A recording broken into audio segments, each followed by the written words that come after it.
Picture this. You're starting something new, a new passion project, a new hobby, a new job, a new relationship, and you're so excited. But then it hits, that tight chest, the nervous sweats, that feeling of, oh man, maybe I'm not good enough. Today we're talking about something almost everybody feels, but maybe doesn't say out loud, self-doubt. And besties, let me tell you a secret. Everybody from our top athletes down to the therapists and mental health professionals at this table feel it. We're diving into where self-doubt comes from, how it presents in our lives, and maybe looking at some tiny, compassionate steps that we can take to calm that inner critic. I'm Shelby. Welcome to Be Well Besties. Else that's me. I'm unbreakable, unstoppable. All right, friends, we're talking about a topic that is maybe a little bit more difficult today. So before we jump in, let's do that self-check-in that we always do, that you are here sign so that we know how to arrive for ourselves during this conversation, right? So on that scale of 0, where we're calm and at peace, we're feeling good, all the way up to 5, where we're maybe in crisis mode, we're feeling anxious, we feel like we need more support, where are we landing today? I'm going to put myself at a solid 2 in the moment. I feel like we say this every time, but it has been a week, y'all. And it's just been a lot of stuff going on. So not feeling overwhelmed by it all in this moment, but just a little heightened. Also excited to be doing this again, which is a fun thing. So I would solid 2 for me today. I think I'm going for 1.5. I don't normally have the 0.5s in there, but I noticed that a lot of times when we're offering it to other people, they usually put in a little half there, and then we give that permission. Yeah, so we don't work in binaries. We don't. Yeah. So no particular reason why, but I think just 1.5 for me today. I think I would put myself at probably a 2, maybe a 2.15. I know Bailey likes the 0.1s. Yeah, like Bailey said, I think we say it every time, but every week it's true. It's true. It's been a week. There's been a lot going on. I am just back from vacation, and so I am feeling a little floaty and trying to get my... Literally floating? Literally floating. I was on a cruise ship for a week, so I'm getting my land legs back under me. Yes. But I'm right. So we are talking about something today that is one of those things that probably everybody experiences, but maybe we just don't say out loud. It's that self-doubt, that a little bit of imposter syndrome, maybe feeling like we don't actually know what we're doing. It hits me sometimes. But I think I want to start with a story. So, 4 years ago now, remember it clear as day, came to the Be Well team, right? And I left a job where I was sure in my skill set. I knew what I was doing. I knew how to solve all the problems that would come up. And coming into a new role where I was doing something different, I didn't really know my teammates. Man, that self-doubt, that imposter syndrome, that, wow, maybe they did not make the right decision, hit me hard. Hard enough that I was sitting at my desk on a Tuesday afternoon, like close to tears, because I just kept ruminating on those thoughts that, man, I'm not good enough. What if they find out? What if they decide that they made the wrong decision and in 2 weeks they're going to tell me, see ya, sorry. And looking back now, it seems so silly because nobody on that team would have said, wow, you really suck. Nobody but me, to myself. Nobody would have judged me for saying I am 2 weeks into this job and I don't feel confident, because that's silly, right? But those moments stick out clear as day to me. I was wondering, for me personally, a lot of times that self-doubt, the physical aspects of it hit me before the emotional aspects, right? My body can tell what's going on before my brain catches up. So what does that look like for you? If you've ever felt, or if you do feel those moments of self-doubt or those moments of a little bit of imposter syndrome, how does it show up?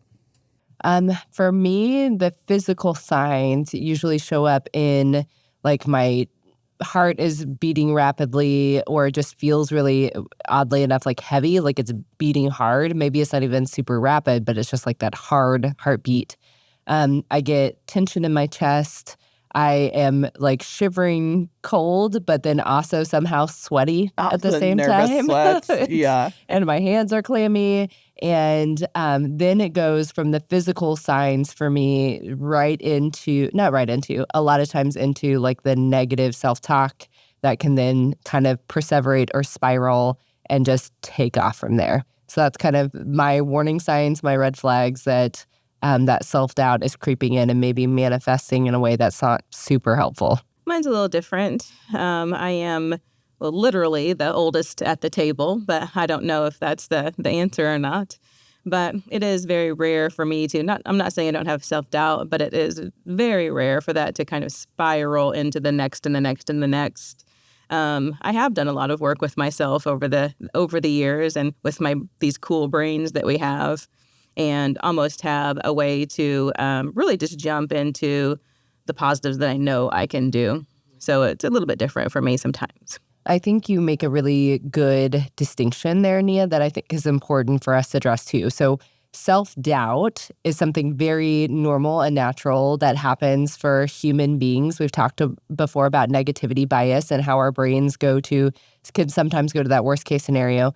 And actually having a bit of self-doubt can help us perform better, helps us grow into a better version of ourselves, right? But and that is sort of different or separate than when that self-doubt can manifest into things like that negativity spiral or the perseveration of thoughts, where it is when you said that what if they find out, that is like one of the first places that my brain goes is what if I don't meet their expectations? What if I let somebody down? What if I disappoint someone, which is a huge sort of activator for me. I hate disappointing people. Hit the eject button on that one every time. Yep, it is a hard one for me to navigate. And so like getting into that spot of what if I don't have the skill set? What if this? What if that? And I think one of the times, so similarly, I felt that way coming onto the Be Well team, but a more recent time that I can experience, I came into a leadership role sort of all of a sudden and unexpectedly. And I've been leaders and other things, but never at this level or really in the professional realm. And when I stepped in to the leadership role, first of all, I was like, I have no idea why I was even chosen. Like, I don't know what I'm doing. And was automatically going to that negativity bias and looking at all the gaps of what I feel like a leader should be or what that should look like, and how I had none of those attributes, like how far I was from the mark. And so would sit there and think like, okay, I don't know what to do. What if they find out that I actually have zero idea what I'm doing? What if I show up into a professional meeting with people who are at a higher status than I am and I say the wrong thing or do the wrong thing, or I don't have an organized meeting, and it just kind of spiral into that. And then I struggle and get stuck there, and it stays there for a while. So I think that I just wanted to make that sort of the difference between self-doubt, completely like typical for people, and not that the negative self-talk isn't, but how that can kind of manifest into something bigger, really. Bailey is a fantastic leader, by the way. Bailey's great. And I think part of it is because you're so human, right? You do allow yourself, when you make mistakes, to admit that you made mistakes. Also, I think that example during that time, and this makes me think that maybe some of the self-doubt is our brains trying to protect us, kind of that survival mode. You guys, I have a really strong flight response when I love this about you.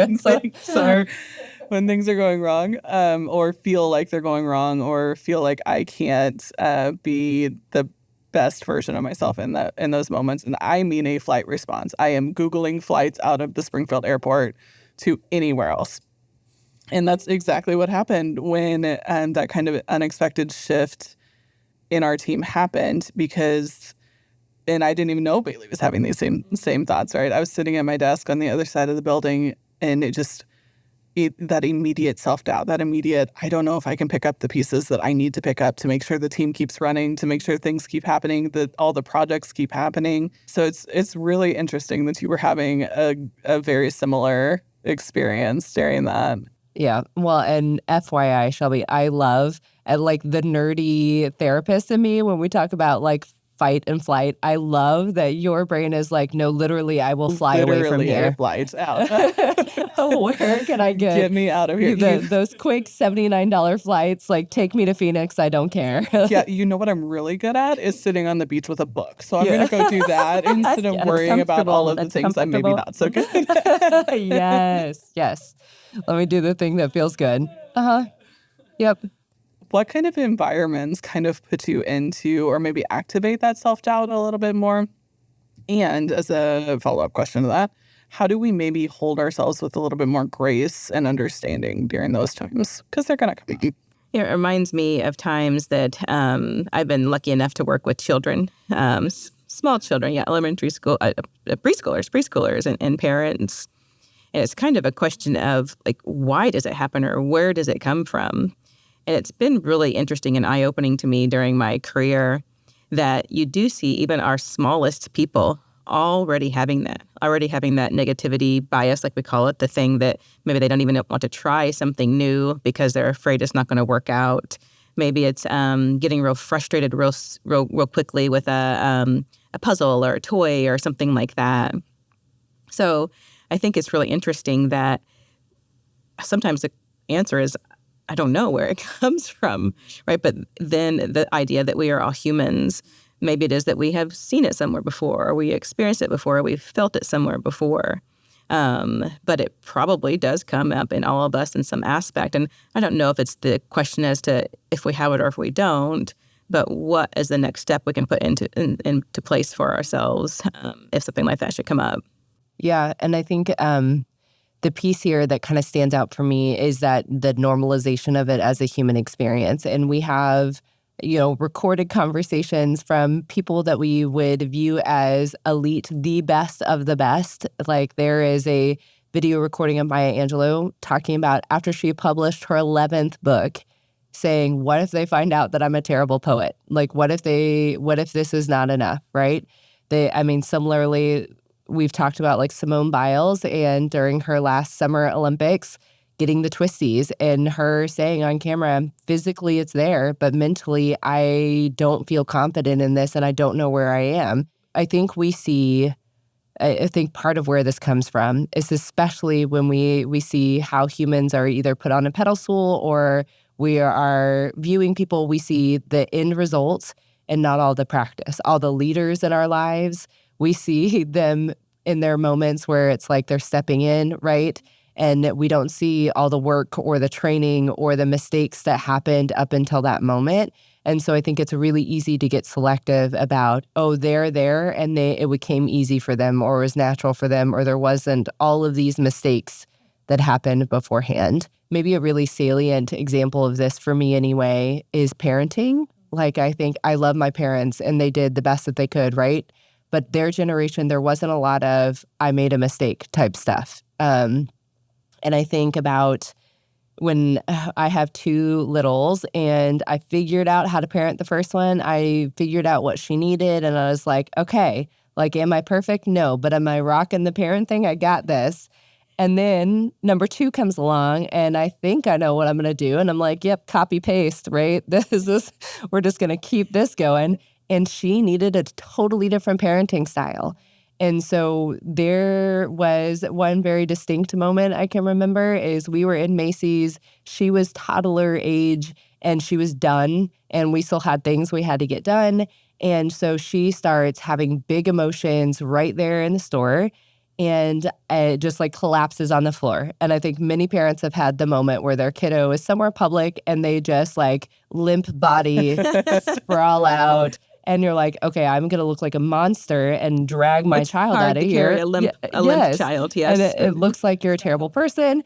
And so I pick her up out of the middle of the floor, pull her at least under the carpet, and just put her in my lap. She's still just going, and I'm watching other parents, and I just have to keep reminding myself, my job is to parent her. It's not to make other people feel comfortable. Like, just be her mom right now. And having all the self-doubt, like, how can I do best for her? Like, am I good? Can I parent her in the way that she needs? Am I going to show up? How am I going to harm her if I can't figure out how to be the parent that she needs? And that's such a good example. Sorry to interrupt, but you're a therapist. Yeah. You're a therapist for kids. And you still have those same thoughts and that same self-doubt.